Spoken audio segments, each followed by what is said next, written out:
Australia's housing affordability gap widens. Inner city homes are out of reach. New data is showing Australia's housing divide is deepening, with inner city houses now priced hundreds of thousands beyond buyer budgets.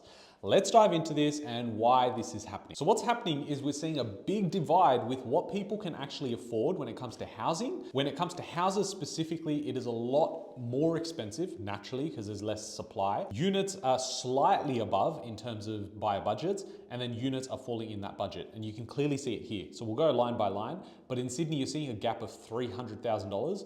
Melbourne and Brisbane are also the same.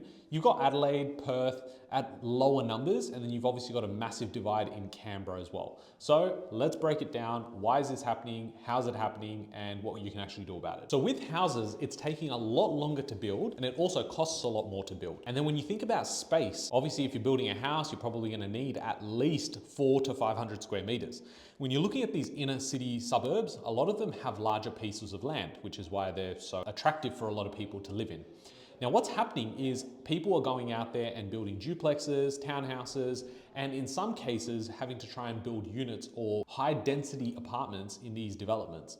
Now it's obviously a lot harder to go out there and just, knock down one house and then build one house. Because if you think about it, if there's say 3 blocks of land, you've just got 3 houses, versus a developer could come in and build up like 8 to 10 stories, which could mean an extra 30 or 40 units. So naturally, supply and demand means that those houses are really expensive for a lot of people and they can't afford it, versus the units in the same areas. So as we see this greater divide occur, and of course with the 5% deposit scheme the government introduced, it just means that there's going to be more demand coming into townhouses and duplexes, and people are going to have to get used to the fact that they just cannot afford to buy a house and live in one. That means the great Australian dream could technically be over.